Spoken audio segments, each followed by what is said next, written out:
Hello दोस्तों, स्वागत है आप सभी का आपके अपने चैनल द नेक्स्ट लेवल में। दोस्तों, आज के वीडियो में हम हिंदी का एक महत्वपूर्ण टेस्ट लगाएंगे जो कि आपके एग्ज़ाम में काफ़ी हेल्पफुल होने वाला है। तो हिंदी का टेस्ट शुरू होने जा रहा है। दोस्तों, अगर ये टेस्ट आपको पसंद आता है, अगर ये टेस्ट आपको अच्छा लगता है तो वीडियो को लाइक ज़रूर करें। साथ ही साथ चैनल को सब्सक्राइब जरूर कर लें। वीडियो को लाइक करें और चैनल को अगर अभी तक सब्सक्राइब नहीं किया है तो सब्सक्राइब बटन को दबा के सब्सक्राइब कर लें और उसके बाद जो बेल वाली घंटी बनेगी उसे बजा देना है ताकि आपको हमारे तरफ से वीडियोस मिलते रहें। तो देखते हैं क्वेश्चन, हम शुरू करते हैं। पहला क्वेश्चन तो क्या है? क्वेश्चन है कि किस क्रम में संधि का सही प्रयोग नहीं हुआ है। यानी कि यहाँ जो आपको ऑप्शन दिए हुए हैं तो ऑप्शन में कौन सा ऐसा ऑप्शन है जो संधि का ठीक से प्रयोग नहीं किया गया है। तो ऑप्शन आपके सामने दिया हुआ है। शब्द जोर इत्र शब्देतर, अनु जोर दित अनुदित, रजनी जोर ईस रजनीश, अहम जोर कार अहंकार। क्या होगा सही आंसर, ये आपको कमेंट में बताना है। अगर आपका ऑप्शन ए है तो अगर आपका आंसर ए है तो आप 1A करके कमेंट कर सकते हैं। अगर आपका आंसर बी है तो आप 1B करके कमेंट कर सकते हैं। अगर आपका आंसर सी है तो 1C, या फिर अगर आपका आंसर डी है तो 1D करके आप कमेंट कर सकते हैं। तो क्या है आपका सही आंसर आपके हिसाब से, ये आप मुझे जल्दी से बताएं। तो दोस्तों, यहाँ पर अगर हम आंसर की बात करें, उचित, यहाँ पे अनुचित की बात हो रही है कि कौन सा गलत तरीके से प्रयोग किया हुआ है। तो ऑप्शन नंबर बी जो है, ऑप्शन नंबर बी अनुजोरदित, ये गलत तरीका है। ये एक गलत संधि है। बाकी तीनों के तीनों सही हैं। चलिए देखते हैं नेक्स्ट वन कि महेश का संधि विच्छेद क्या होगा। महेश का संधि विच्छेद क्या होगा? ऑप्शन आपके सामने है। ए महो जोर ईस, बी महा जोर ईस, सी मही जोर ईस, या डी मही जोर ईस। क्या होगा सही आंसर, ये आप ए बी सी या फिर डी करके बता सकते हैं। दोस्तों, इसमें हमने कुल 25 क्वेश्चन लिए हैं और ये क्वेश्चन पिछले जो भी एग्जाम्स हुए हैं उनको देखते हुए लिया गया है। यानी कि उन एग्जाम्स में जो क्वेश्चन पूछे जाते हैं और क्या क्या क्वेश्चन पूछे जाते हैं उन सबको देखते हुए प्रीवियस ईयर क्वेश्चंस भी हमने आपको करवाए हैं बहुत सारे। तो उन सभी को मिला जुला के उनसे रिलेटेड जो भी क्वेश्चंस बनते हैं वो किया गया है यहाँ पे। तो अगर हम महेश की सही संधि विच्छेद की बात करें तो ऑप्शन नंबर बी यहाँ पे करेक्ट हो जाएगा, महाजोर ईस, महाजोर ईस। चलिए देखते हैं अगला क्वेश्चन हम कि इनमें से कौन उपसर्ग नहीं है, निम्न में से किस शब्द में उपसर्ग नहीं है। उपसर्ग और प्रत्यय बहुत ही इंपॉर्टेंट होते हैं, इसे तो आप जरूर पढ़ ही लें। और अगर आपको इस पे वीडियो चाहिए, आपको इसमें जानकारी नहीं है तो आप कमेंट करें, मैं उस पर आपको वीडियो प्रोवाइड करूंगा। अगर आपको उपसर्ग और प्रत्यय पहचानने में, ढूंढने में परेशानी होती है तो भी आप बताएं, आपको उस पर वीडियो मिलेगा और अच्छा वीडियो मिलेगा। तो यहाँ पे ऑप्शन आपके सामने है अचार, आचार, विचार या प्रचार। क्या है जिसमें उपसर्ग नहीं है, आप ये बताएं।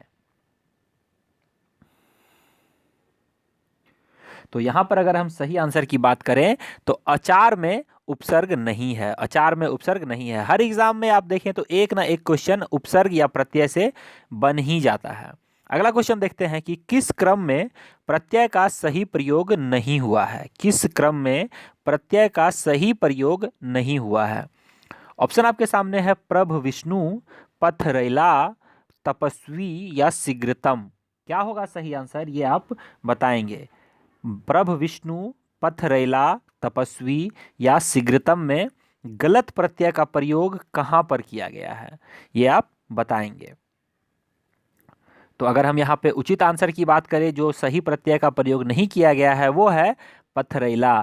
साथ ही साथ दोस्तों आप कमेंट करते रहें ताकि आपको भी सोचने का ये मौका लगे कि सही आंसर क्या है। आप सोचेंगे तो ही आपको फायदा होगा। और इस वीडियो को अगर अभी तक आपने शेयर नहीं किया है तो शेयर अपने सभी साथियों को कर दें, क्योंकि एग्ज़ाम अब ज़्यादा दिन नहीं रह गया है। एडमिट कार्ड भी आने शुरू हो गए हैं, अभी आपको डेट्स वगैरह दिखा रहे हैं और धीरे धीरे अब एडमिट कार्ड्स भी डाउनलोड होने शुरू हो जाएंगे। चलिए देखते हैं अगला क्वेश्चन कि अंधकूप में कौन सा समास है। अंधकूप में कौन सा समास है, मैंने आपको समास पढ़ाया है। अगर आप समास में अभी भी कंफ्यूज हैं तो आप वो वीडियो जरूर देखें, समास से रिलेटेड वो वीडियो आपको काफ़ी मदद करेगा। 2 वीडियो हैं उसके, आप हमारे प्लेलिस्ट में जाएं, वहाँ पे हिंदी ग्रामर के नाम से प्लेलिस्ट मिलेगा, उसमें आपको 2 वीडियो मिलेंगे। दोनों ही समास के हैं, पार्ट 1 और पार्ट 2। उसमें हमने समास के सभी भेद को समझाने के अलावा अलावा उसके बहुत सारे वर्ड्स करवाए हैं।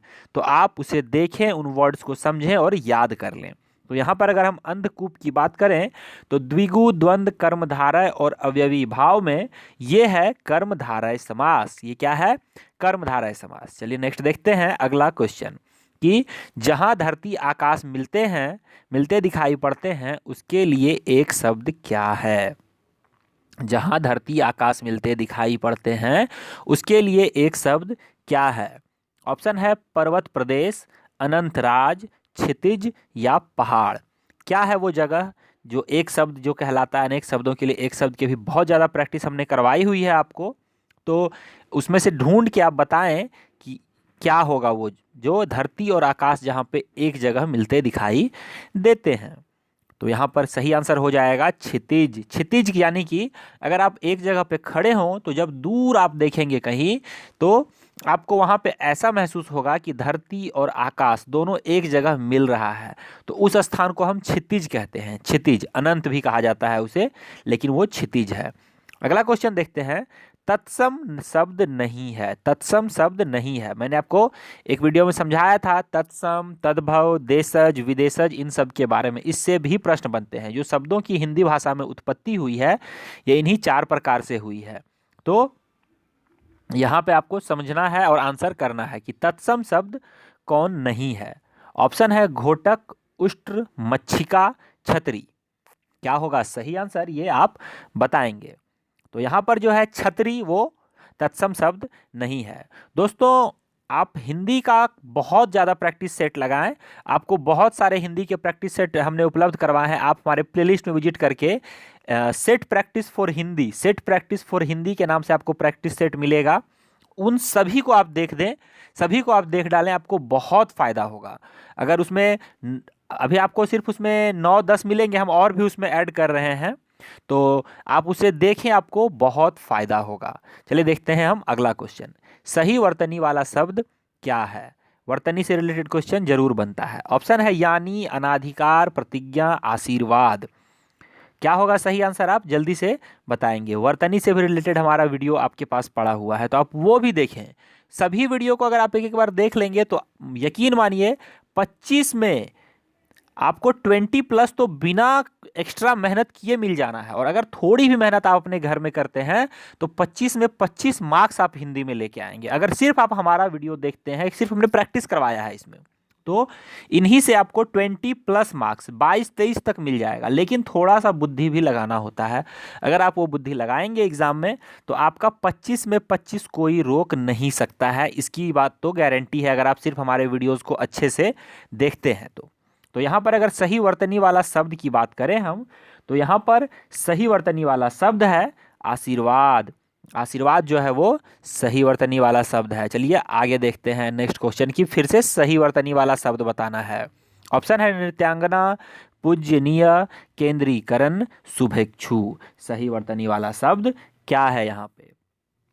तो जल्दी से देखें, जल्दी से समझें और कमेंट करें दें जल्दी से। ए है तो ए करें, बी है तो बी करें, सी है तो सी करें, और डी है तो डी लिख के कर सकते हैं। उसके आगे में आप नंबर भी लगा सकते हैं। तो क्या होगा सही आंसर यहाँ पे? तो यहाँ पर सही आंसर हो जाएगा ऑप्शन नंबर सी, केंद्रीकरण। केंद्रीकरण जो है वो सही वर्तनी वाला शब्द है। अगला क्वेश्चन है कि उत्कर्ष में कौन सा उपसर्ग लगा है? उत्सर्ग शब्द में कौन सा उपसर्ग लगा है? उ, उन, उत या उद। क्या होगा सही आंसर, ये आप बताएंगे। उत्सर्ग भी पहचानने के लिए बहुत बार हमें संधि विच्छेद का सहारा लेना पड़ता है, तो संधि विच्छेद जानना बहुत जरूरी है। तो अगर आपके पास बुक्स हैं तो आप संधि विच्छेद एक बार जरूर पढ़ लें, उससे भी आपको उपसर्ग पकड़ने में मदद मिलेगी। तो यहाँ पर अगर हम उत्सर्ग की बात करें, उपसर्ग की बात करें उत्कर्ष में, तो यहाँ पर उत जो है एक उपसर्ग है, उत उपसर्ग है। चलिए देखते हैं अगला क्वेश्चन कि द्वंद्व समास निम्न में से कौन है? द्वंद्व समास कौन है? ऑप्शन है लंबोदर, अंधकूप, नर नारी और शरणागत। तो द्वंद्व समास हम किसे कहते हैं?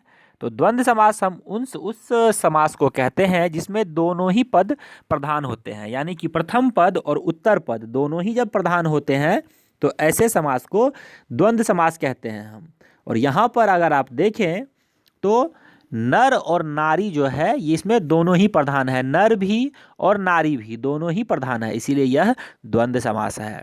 आगे देखते हैं अगला प्रश्न कि किस क्रमांक में अंबु अंबु शब्द युग्म का सही अंब अंबु शब्द युग्म का सही अर्थ भेद है। ऐसे बहुत सारे वर्ड्स की हमने आपको प्रैक्टिस करवाए हुए हैं, तो आपको जरूर ध्यान जरूर होगा इसका। तो यहाँ पर अगर हम देखें कि अंब अंबु शब्द युग्म का सही अर्थ क्या है, ऑप्शन आपको दिया हुआ है माता या जल, पृथ्वी या आकाश, जल या माता या पृथ्वी। तो अंब का क्या है वो इधर दे रखा है और अंबु का क्या है वो इधर दे रखा है, अंब का इधर अंबु का इधर। तो क्या है सही ये आपको बताना है।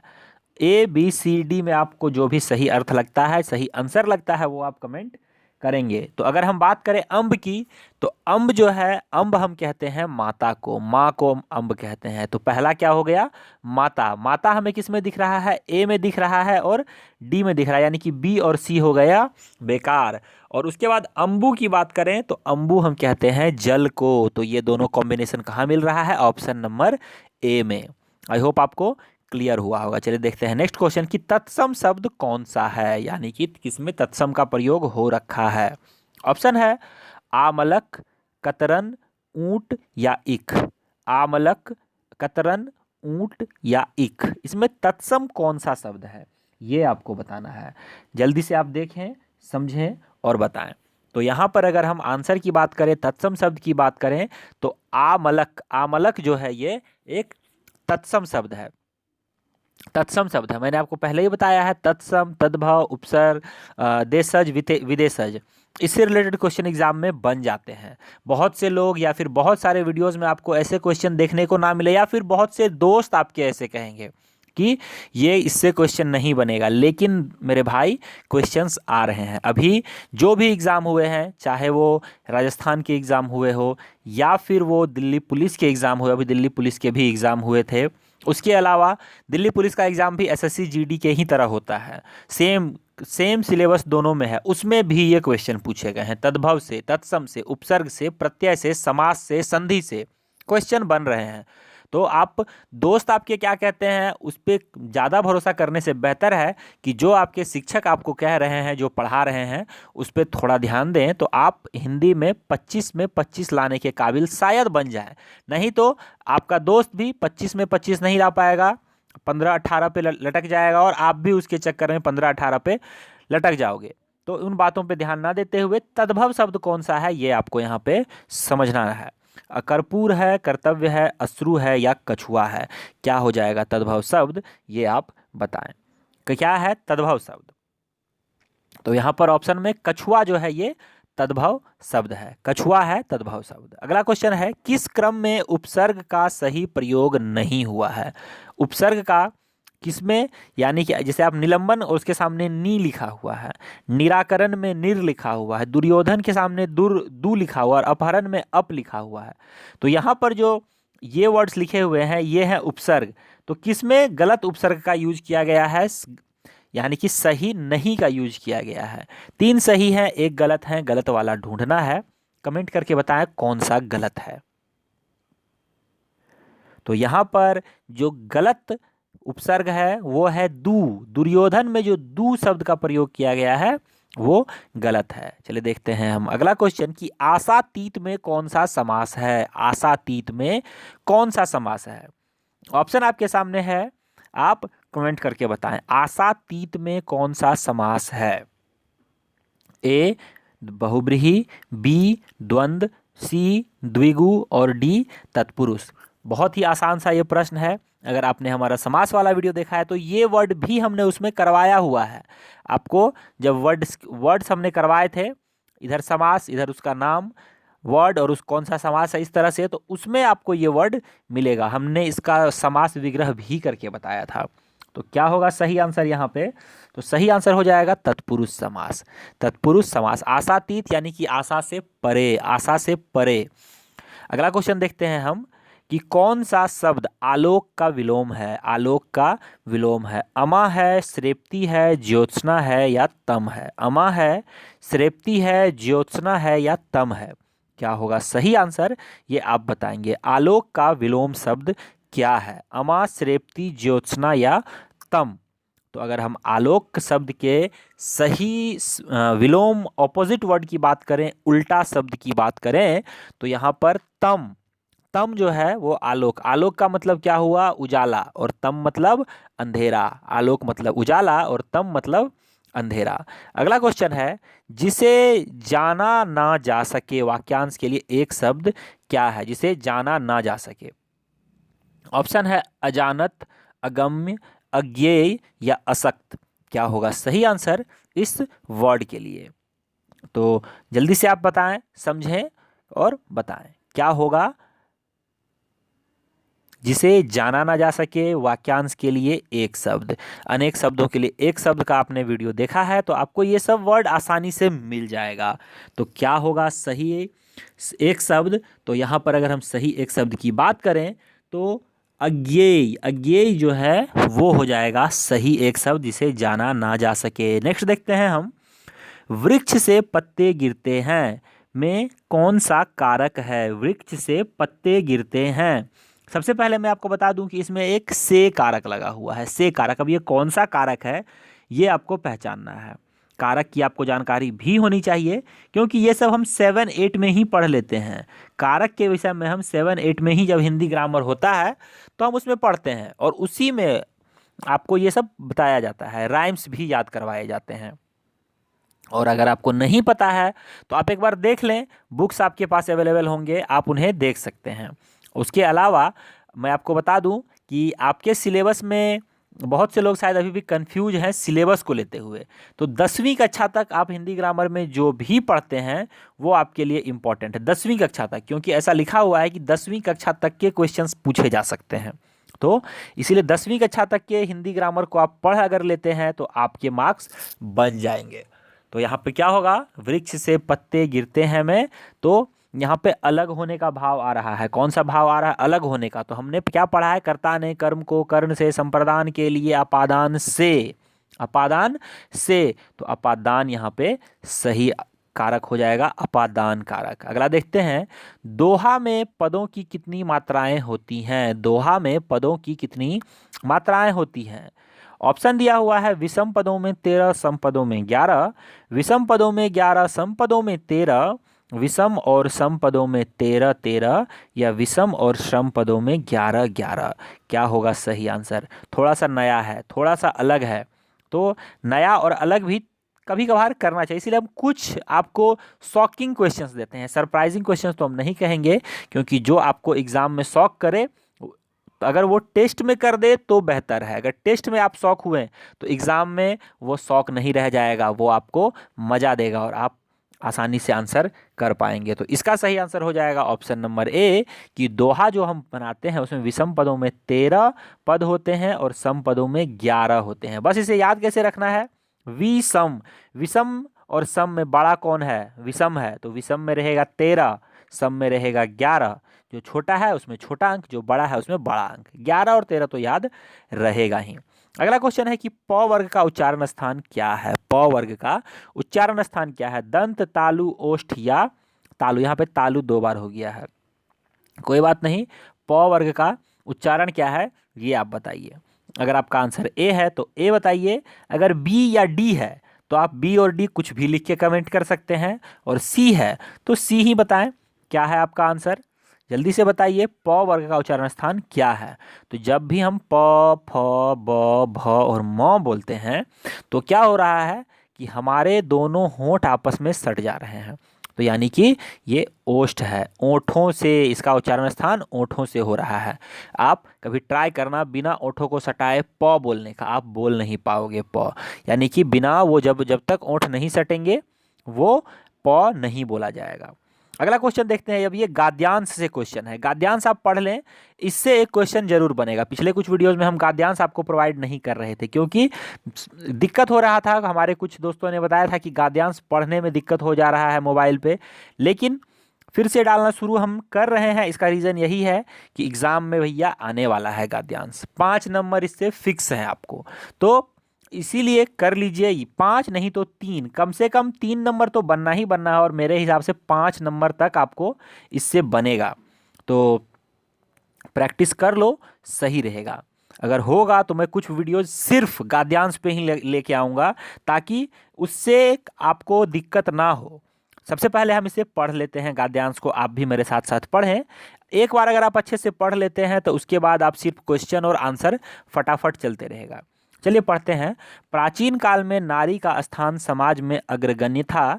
ऐसा कहा जाता था कि जहाँ नारी की पूजा होती है वहाँ देवताओं का निवास होता है।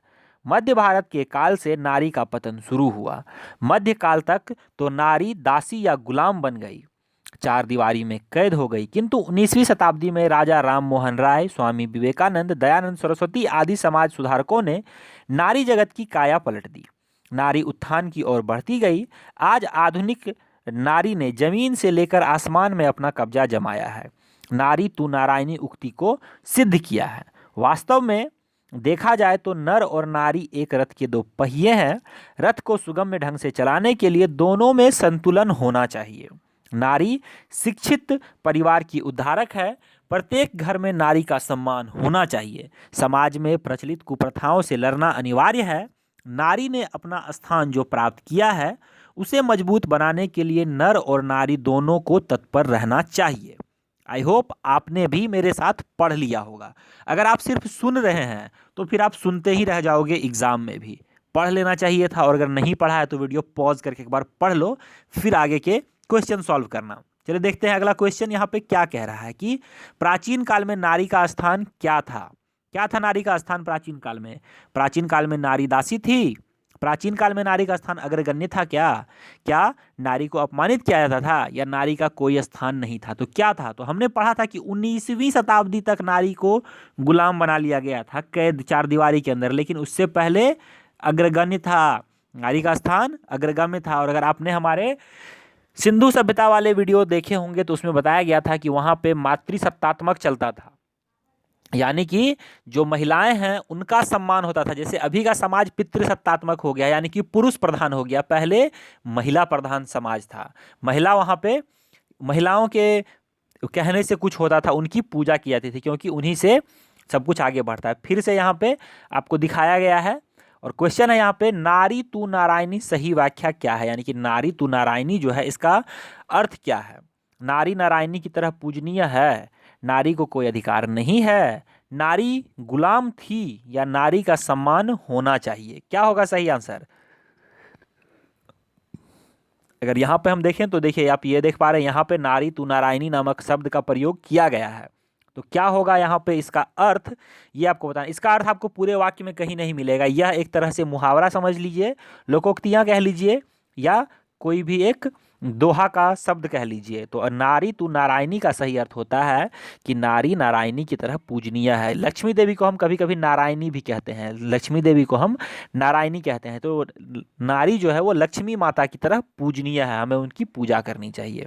अगला क्वेश्चन देखते हैं, देश का उद्धार कैसे होगा? देश का उद्धार कैसे होगा? नारी अशिक्षित रहेगी तो देश का उद्धार होगा।